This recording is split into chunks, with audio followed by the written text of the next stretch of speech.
저희가 열왕기서를 처음 시작한 것이 작년 6월 19일이었습니다. 1년 넘도록 매주 한 장씩 설교하다 보니까 어느덧 다음 주면 열왕기서 강의를 끝마치게 될 듯 싶습니다. 성경 한 장을, 그것도 여러 가지 사건이 일어난 이 역사서를 단 30분 혹은 40분 안에 다룬다는 것이 무리인 것이 사실입니다만, 그럼에도 불구하고 너무 자세히 설명을 하다 보면 정말 천년만년 붙잡고 있어야 될 것 같아서 최대한 지금 여러분과 우리 교회에 필요한 이러한 교훈과 권면으로 삼을 만한 내용들을 중심으로 설교했습니다. 많이 부족했고, 또 성경의 특성상 이름이나 용어들이 우리를 힘들게 했지만 잘 따라와 주셔서 너무나 감사하게 생각합니다. 말씀드린 것처럼 우리는 유다의 마지막 4명의 왕들을 살필 것이고, 그렇게 열왕기서 강의를 마칠 것입니다. 오늘 여러분들과 함께 나누는 이 말씀들, 특별히 왕들의 이야기가 여러분에게 반면교사가 되었으면 싶습니다. 타산지석 말입니다. 왜냐하면 본받을 만한 것들이 특별히 없어요. 그러니까 그들이 잘못한 것을 보며 우리는 그러한 삶을 살지 말아야겠다라는 이러한 다짐을 했으면 좋겠다는 것입니다. 그렇게 해서 신앙의 성숙과 더 나아가 하나님을 기쁘시게 하여 드리는 그러한 최고의 성도들이 되시기를 먼저 주님의 이름으로 축복합니다. 지난주에 마무리 짓지 못한 요시아의 에필로그를 좀 들려드리려고 합니다. 지도를 보여드릴 텐데, 이 지도들은 지도를 통해서 상세하게 여러분에게 어떠한 그 내용들을 살피기보다는 대략적으로 그간의 힘을 썼던 아수르라는 제국과, 그리고 새로 발흥하고 있는 이 바벨론의 세력들이 얼마나 크고, 그 강력한 세력들 가운데에서 유다라고 하는 나라가 얼마나 보잘것없는가 하는 것을 좀 보려고 합니다. 왜 보잘것없는 것을 보는가? 그럼에도 불구하고 하나님께서 그 나라를 지키시고 보호하시고 그 편이 되실 때는 그 크고 강력한 나라들을 능히 이길 수 있었거든요. 그리고 무엇보다 우리가 좀 긴 관점에서 보면 그렇게 크고, 그래서 전 세계를 호령할 것 같던 그 나라들도 하나님의 역사의 수레바퀴 가운데에서는 한 도구에 지나지 않는, 그래서 시간이 흐르면 그것들은 다 쓰러지고 그저 남는 것은 하나님의 나라, 하나님의 왕국밖에 없다는 사실을 이 지도를 통해서 우리는 보게 될 것입니다. 먼저 이 보라색 부분이 아수르입니다. 아시리아. 그러면 유다가 어디 있냐? 유다가 저기 빨간 동그란, 아이고, 뭘 누르죠? 제일 위에 건가요? 이렇게 되나요? 같은 저기 빨간 부분입니다. 저 아래 보면은 빨간 부분이 거기가 염해가 있고, 그리고 그 위로 이 갈릴리 호수가 있고, 그래서 저 유다 저 작은 부분이 바로 오늘 우리가 이야기하고 지금까지 긴 1년여에 걸쳐서 살펴봤던 그 나라의 이야기예요. 전체 보라색 부분 아수르에 비하면 정말 보잘것없는 나라죠. 그러니까 이 아수르를 이 근동 지역에서는 무서워하지 않을 수가 없었던 것입니다. 그리고 그들은 매우 잔인하고 흉폭한 그러한 민족성을 가지고 있었거든요. 그러니까 저 아수르의 북이스라엘은 여지없이 멸망당해 버리고 말았고, 그래도 남유다는 하나님께서 보호해 주시고 지켜주셔서 지금까지 명맥을 유지하고 있었던 거죠. 그런데 이 아수르도 끝날 때가 있다는 것을 우리는 보게 됩니다. 이 장면에서는 이 아수르의 흔적들은 잘 보이지 않고, 중간 우측 부분을 보면 초록색으로 이렇게 아주 작게 표시된 나라가 있죠. 그게 바로 바벨론입니다. 바벨론이 이 아수르의 한 변방에 지나지 않았는데, 이 아수르를 그 세력들을 점차 이겨가면서 확장되는데 어느 만큼 확장되는가? 이만큼까지 확장이 됩니다. 그러니까 아수르가 점령했던 모든 지역들, 저 초록색 부분이 바벨론의 땅이거든요. 초록색 지역을 다 먹고 저기 지금 시나이 반도에 있는 유대를 지나서 이집트 경계까지 이 바벨론이 정복하게 됩니다. 이런 과정, 이렇게 변화되는 과정에 있습니다. 그리고 지금 우리가 볼 내용은 이 요시아에 관한 내용은 저기 빨간 네모 박스 부분입니다. 무슨 말인가 하면 요시아는 실제로 종교 개혁에 있어서 끝판왕이라고 할 만한 그러한 인물이었습니다. 그런데 요시아는 이렇게 이스라엘의 역사상 가장 위대한 일, 종교 개혁이라는 놀라운 일을 했다는 평가와는 다르게 어울리지 않는 그런 죽음을 당해요. 왕궁에서 편안하게, 그리고 또 모든 백성들의 이러한 애도 가운데 죽음을 당하면 얼마나 좋겠습니까? 그런데 그것이 아니고 전쟁을 하다 전사를 당합니다. 그것이 바로 방금 보여드렸던 그 화면에 그 네모 박스에 있는 바로 이 무기또라고 하는 골짜기에서 죽게 되는 것입니다. 그러니까 요시아가 느고 2세는 애굽 이집트의 왕이거든요. 이집트 왕의 북상을 저지하는 싸움을 하다가 그곳에서 죽게 됩니다. 주전 609년에 이집트의 바로 느고 왕 2세가 아시리아가 바벨론에 이렇게 몰려서 멸망하게 되는 그런 상황들을 보면서 아시리아 왕, 즉 아수르 왕을 돕는다는 명분을 가지고서 북상한 것입니다. 좀 크게 해보면 지도를, 네, 크게 해보면 저기 지금 이집트 부분에서 이해가 됐으면 참 좋겠는데 잘 안 되네요. 예. 예. 저도 포인트 하나 사야겠습니다. 저 이집트 부분에서 위쪽으로 올라가면서 아수르를 돕는다는 명분으로 이 갈릴리 지역을 이렇게 지나게 됩니다.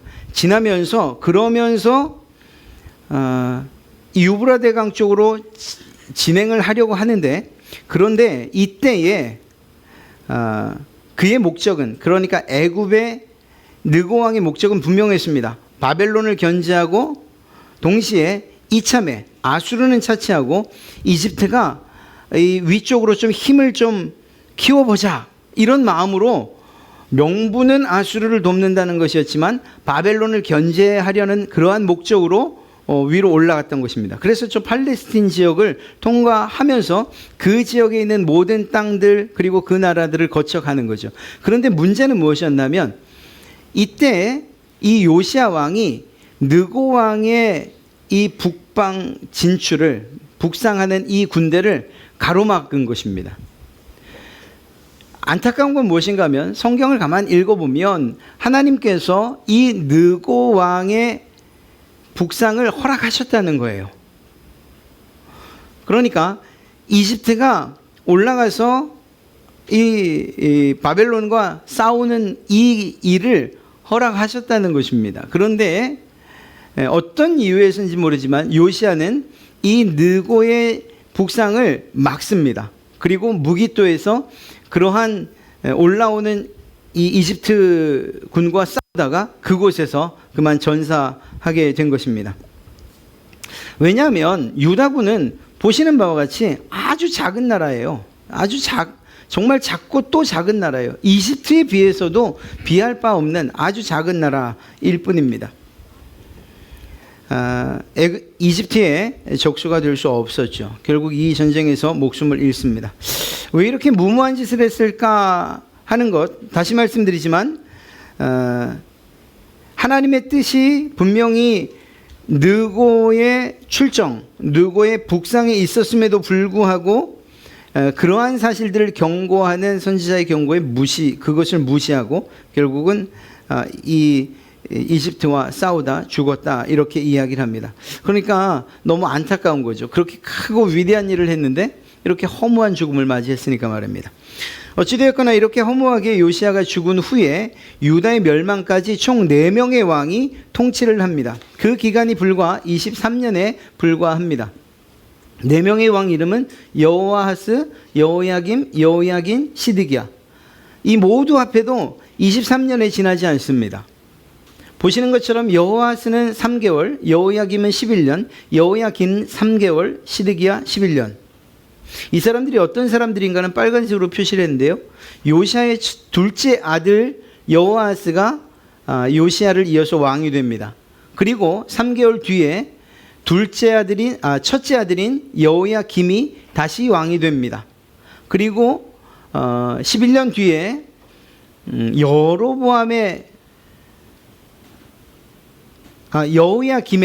여호야김의 아들 여호야긴이 왕이 되고, 그리고 나서는 이 여호야긴이 나중에 살펴보겠지만 잡혀가면서 그 빈자리를 강제로, 그러니까 이 바벨론 사람들이 강제로 왕을 세운데 그가 누구였냐? 요시야의 셋째 아들이었습니다. 그러니까 여호야긴에게는 삼촌인 것이죠. 자, 이렇게 4명의 왕들이 지나는 데에 불과 23년밖에 걸리지 않았다는 것. 이것은 우리가 지난번 살펴봤던 여선지자 훌다가 예언했던 유다의 멸망이 얼마나 급하게 그리고 속히 이루어지고 있는가 하는 것을 잘 볼 수가 있는 것이에요. 이렇게 짧은 기간에 많은 왕들이 교체되고 그리고 살해당하고 끌려가고 하는 이러한 정말 치욕적인 역사로 이 마지막이 점철되고 있습니다. 이제 한 사람 한 사람을 좀 살펴보려고 합니다. 요시야가 무기또에서 죽은 다음에 그의 뒤를 이어서 왕이 된 사람은 말씀드린 것처럼 요시야의 둘째 아들 여호아하스입니다. 왕이 되었을 때가 23살이었고 단 3개월 동안 유다를 다스립니다. 그런데 안타깝게도 성경을 보니 아버지 요시야의 신앙을 따르지 않아요. 그의 길을 따르지 않습니다. 그리고 오히려 악한 왕들, 조상들의 악행을 본받아서 하나님의 진노를 샀을 뿐입니다. 자, 그러면 이 즈음에 아까 말씀드렸던 무기또로 진출했던 이 애굽 군대가 이 즈음에 요시야를 죽이고 나서 바벨론으로 올라가는 것이 아니라 다시 방향을 틀어서 회군을 합니다. 그러면서 유다로 진격해 들어옵니다. 애굽이 바벨론이 아니라 이제는 정말 한 입에 먹을 수 있을 것 같은 유다를 공격한 것이죠. 이 이집트 왕 느고가 유다 백성이 세운 여호아하스를 폐위시킨 것입니다. 그래서 3개월밖에 걸리지 않은 것이에요. 3개월 동안 왕 노릇을 했습니다. 그리고 이집트로 잡아가요. 그렇게 그는 이집트에서 일생을 마치게 됩니다. 그러면서 이집트의 느고는 유다에게 많은 조공을 내게 합니다. 그러면서 동시에 여호아하스를 대신해서 그의 형인 엘리야김을 왕으로 세운 것이에요. 원래는 엘리야김이었는데 그 이름을 자기들이 여호야김으로 바꿔버린 거죠. 이렇게 유다는 멸망할 때까지 다시 살펴보겠지만 정치적으로 전혀 독립하지 못하고 이방 세력들에 의해서 왕이 추대되어지는 이런 상황들을 맞게 됩니다. 그러니까 이 유다의 운명이 다른 나라의 손에 좌지우지 되고 있었던 것입니다. 자, 이렇게 매우 짧은 이 여호아스의 이야기는 그냥 이렇게 끝나고 맙니다. 그리고 나서 그 뒤에 여호아스의 형인 여호야김이 왕이 되었을 때 나이가 25이죠. 그리고 나서 11년을 다스립니다. 그런데 이 여호야김이 정신을 좀 차리고 자기 동생이 그렇게 끌려간 모습이나 혹은 아버지 요시야의 그 신앙을 좀 생각하고 본받았더라면 얼마나 좋았겠습니까? 그런데 전혀 그러지 못합니다. 오히려 처음 시작은 이집트의 꼭두각시 노릇을 합니다. 그리고 섬기는 나라들이 정말 빈대떡 뒤집듯이 바뀌기 시작합니다. 그에 대한 평가는 열왕기 저자나 역대서 저자나 똑같아요. 모두 하나님 여호와 보시기에 악을 행하였다 이렇게 평가하고 있습니다. 예레미야서를 보면 이 여호야김에 대해서도 이야기하는데 예레미야서 22장 13절부터 17절 말씀을 보면 이렇게 기록하고 있습니다. 이 여호야김에 대한 예레미야가 하고 있는 말입니다. 백성들을 착취하고 박해했고 경제적으로 매우 어려운 때였음에도 불구하고 억울한 사람들의 피를 흘려가면서까지 자기의 새 궁전을 지은 사람이 바로 여호야김이었다 이렇게. 그러니까 백성들을 전혀 생각하지 않았던 거죠. 예레미야는 또 다른 여러 곳에서 이 여호야김을 고발하고 있는데 무엇이라고 말하느냐? 여호야김은 하나님의 말씀을 전하고 이집트로 도망가 있던 도피해 있던 하나님의 선지자 우리야를 쫓아가서 죽이고 또 자기 자신 그러니까 예레미야 자기도 죽이려고 했으며 예레미야가 선포했던 그 하나님의 말씀을 칼로 갈기갈기 찢어서 불에 태우기까지 했던 그런 왕이 바로 이 여호야김이다 이렇게 말하고 있습니다. 그러니까 하나님 보실 때에 하나님을 아주 적극적으로 힘들고 또 배반했던 힘들게 하고 배반했던 왕이라는 사실을 알 수가 있죠. 당시에 바벨론 왕은 느부갓네살이었고 더 정확하게 말하면 왕자이죠. 이 느부갓네살은 유브라데 유역의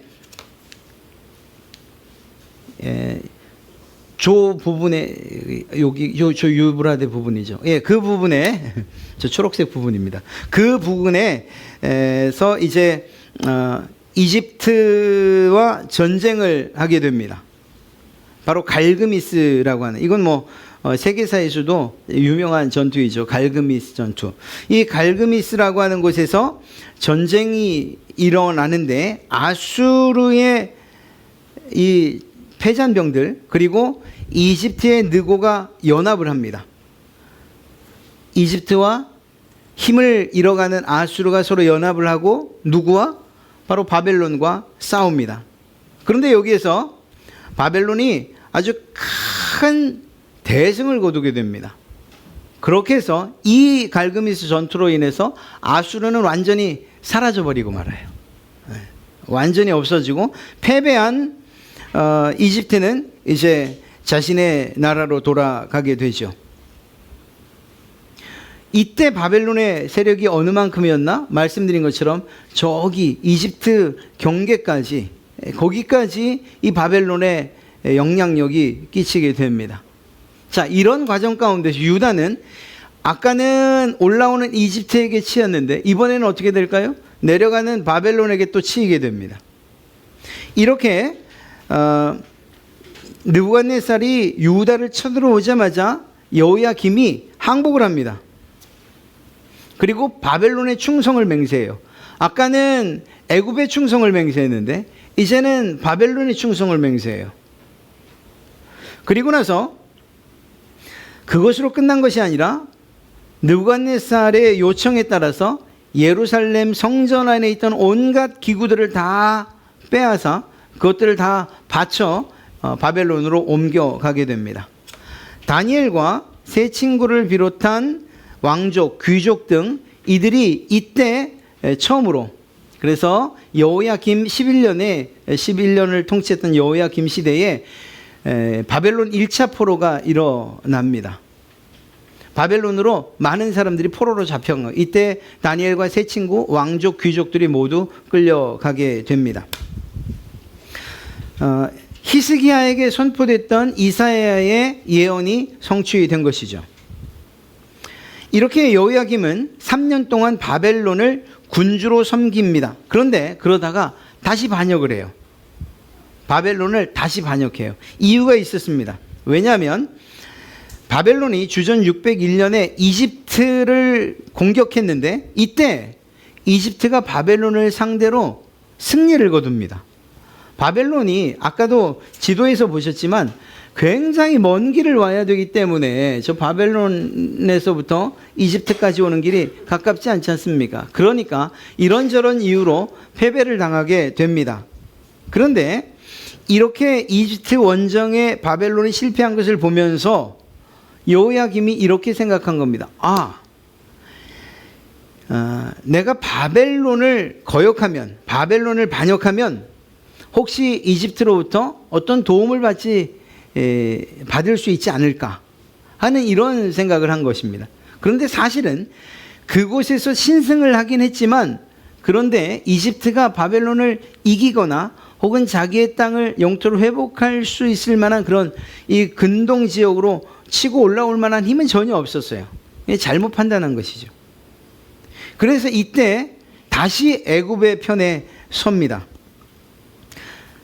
그러자 느부갓네살이 이제는 더 이상 이 여호야김을 그냥 두지 않습니다. 그래서 일부 오늘 성경에 읽었던 것처럼 자신의 일부 군대를 파병해서 유다 나라의 주변에 있던 나라들, 그냥 그간에 계속 아웅다웅 싸우던 그 작은 나라들, 아람이라고 하는 시리아, 그리고 모압, 암몬, 이런 모든 군대들과 함께 여호야김을 치도록 합니다. 그리고 실제로 그러한 공격이 이루어집니다.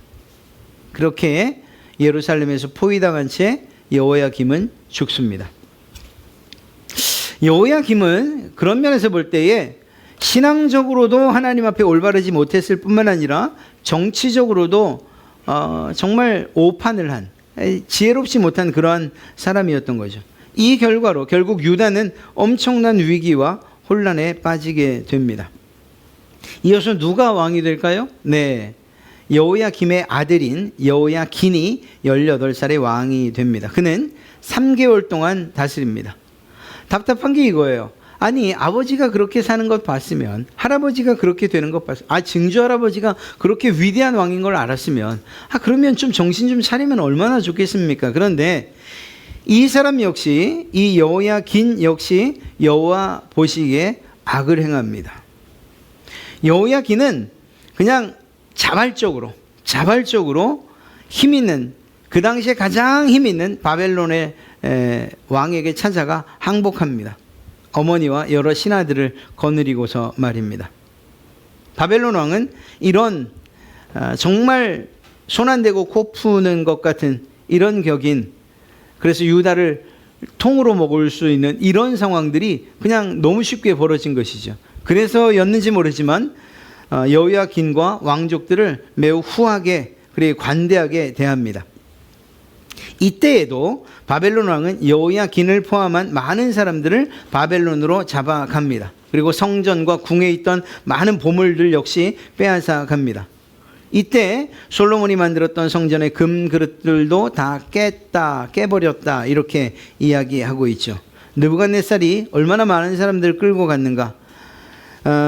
예루살렘에 있는 관료, 용사, 기술자, 대장장이, 그래서 이스라엘 사회, 이 유다 사회를 이렇게 주도해가는 모든 사람들을 끌고 갑니다.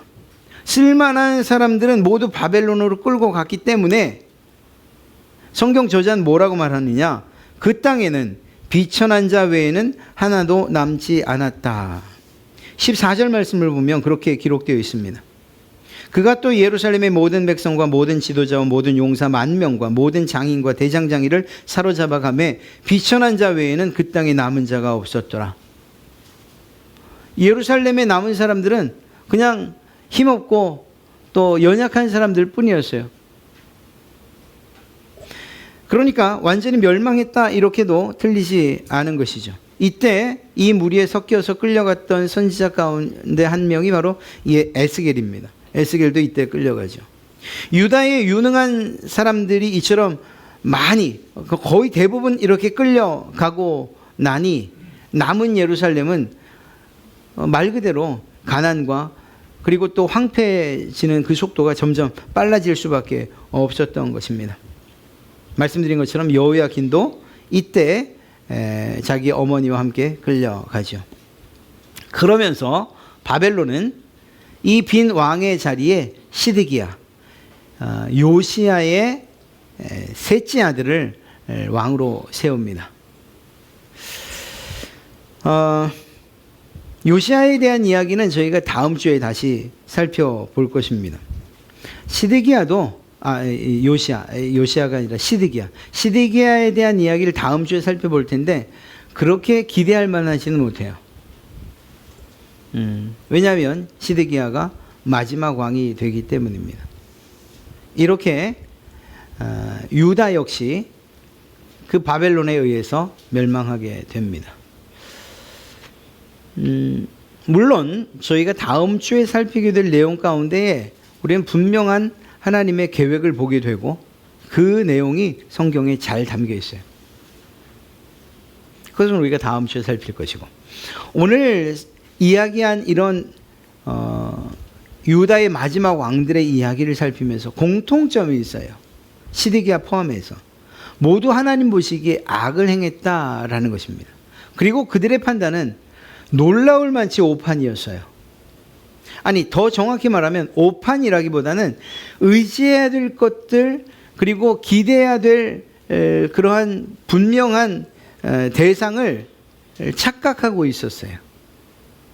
말씀드렸던 것처럼 여호야김은 3번이나 반복해 가면서 애굽을 의지했다가 또 상황을 보니 바벨론이 훨씬 나을 것 같아 바벨론을 의지했다가 바벨론보다는 또 애굽이 또 나을 것 같으니 애굽을 의지했다.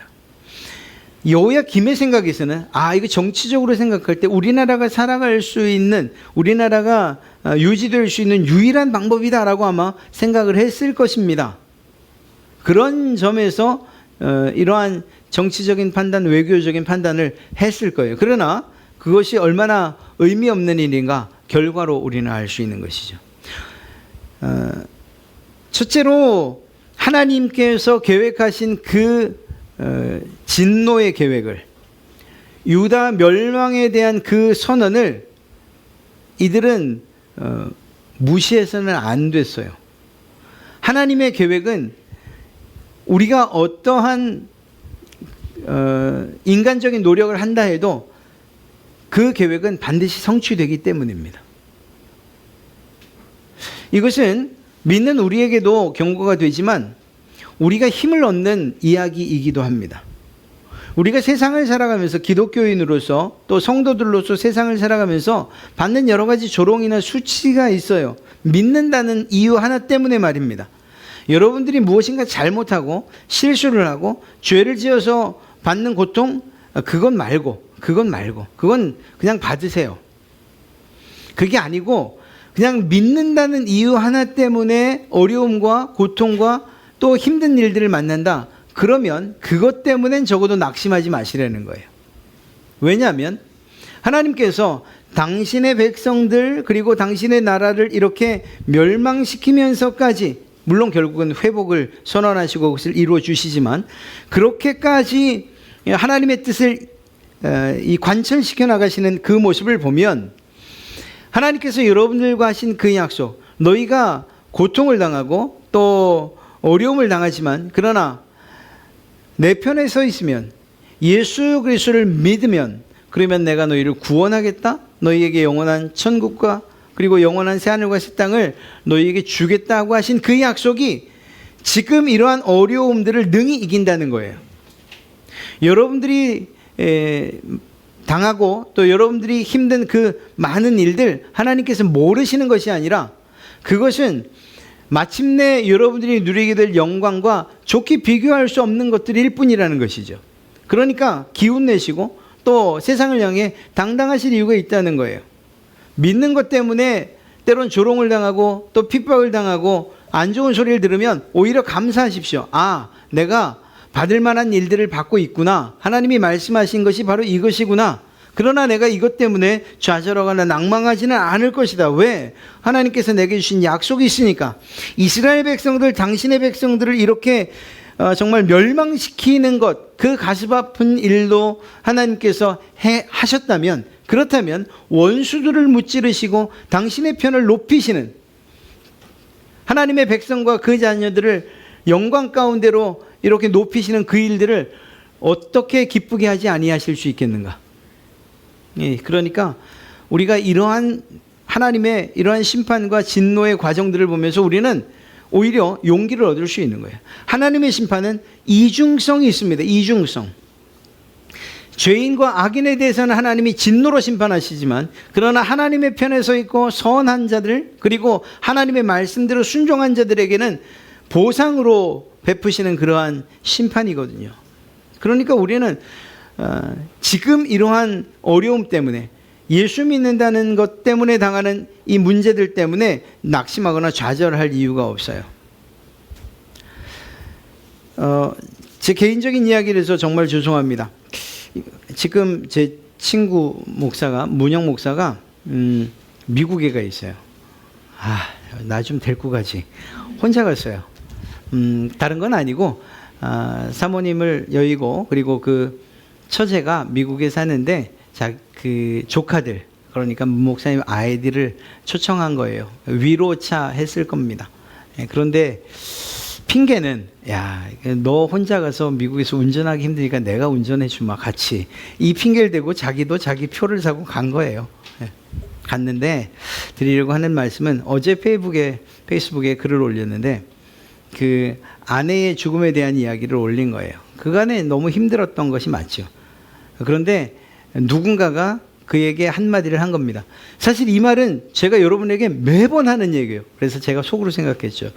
아이고, 내가 맨날 했던 얘기인데 그거를 못 듣고 이제서 깨달았다고? 무슨 말인가 하면, 그리스도인에게 죽음은 가장 영광스러움의 시작이다. 이 얘기를 거기서 들었다는 거예요. 내 가까이 있는 사람한테 안 듣고. 제가 여러분들에게 늘 말씀드리죠. 그렇습니다. 우리가 당하는 가장 최악이라고 말하는 그 고통과 또 그 어려움은 사실은 우리 그리스도인들에게 있어서는 가장 영광스러움의 시작이에요. 그저 시작에 불과해요. 그 영광스러움의 끝이 얼마나 클지는 우리는 전혀 알 수가 없어요.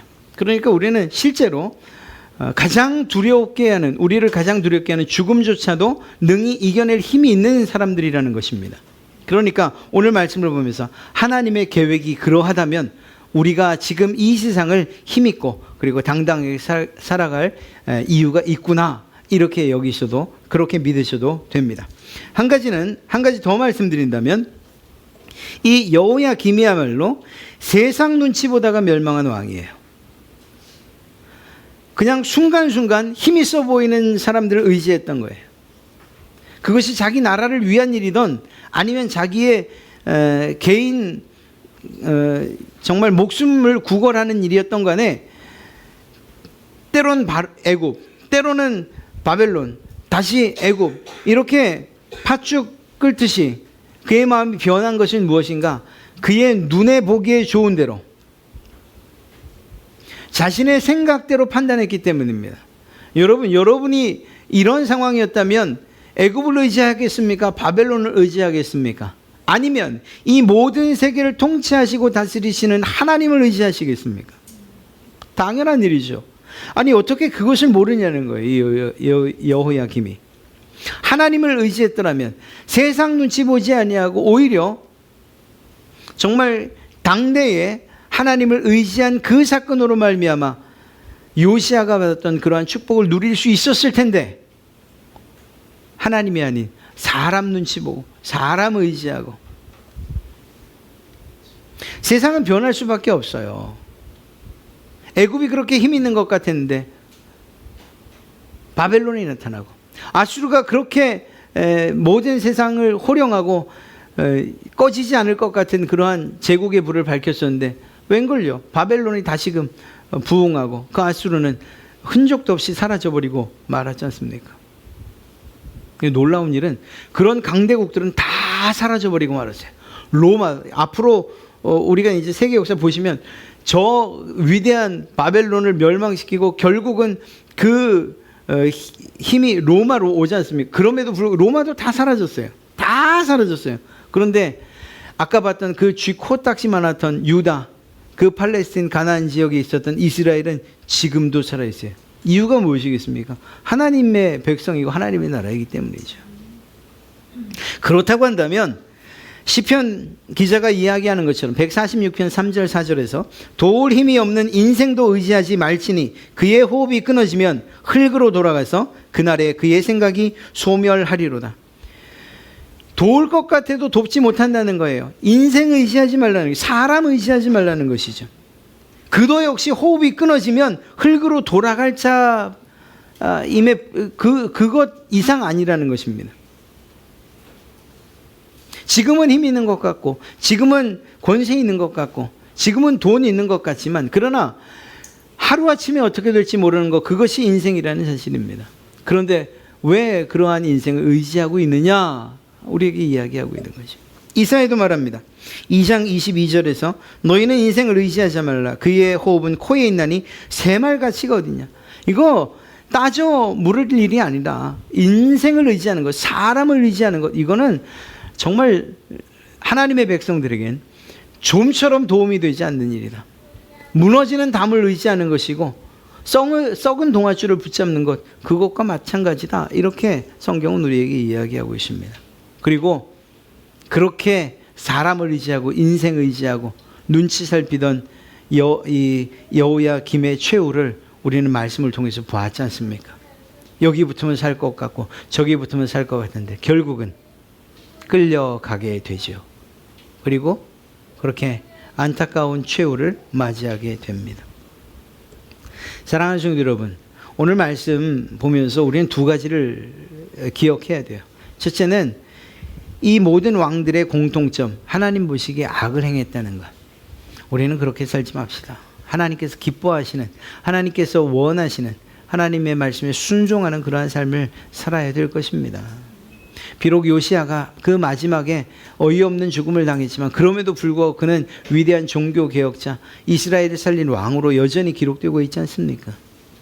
또 한 가지는 사람을 의지하지 맙시다.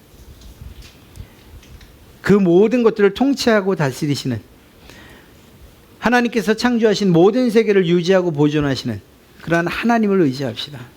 여러분들의 어려움들과 또 문제들, 또 아픔들, 그것을 이미 하나님께서 아시고, 그리고 여러분들을 위로하실 뿐만 아니라 여러분들을 위하여 가장 좋은 길들을 준비하고 계시고 가장 좋은 선물들을 준비하고 계신 그 하나님을 의지하지 않는다면 우리는 이 왕들처럼 비참할 수밖에 없어요. 인생의 비참함이 별것입니까? 하나님을 알지 못한 채 그렇게 쓸쓸히 죽어가는 것, 그것만큼 비참함이 어디 있겠습니까? 말씀드린 것처럼 우리 믿는 자들에게는 세상 사람들이 그렇게 두려워하고 그렇게 마주치기 싫어하는 그 죽음이 우리에게 있어서는 가장 영광스러움의 시작이라고 하는, 이것만큼 큰 소망이 어디 있습니까? 그 하나님을 의지하고 또 그 하나님만을 전적으로 신뢰하는 그러한 여러분 되시기를 주님의 이름으로 축복합니다.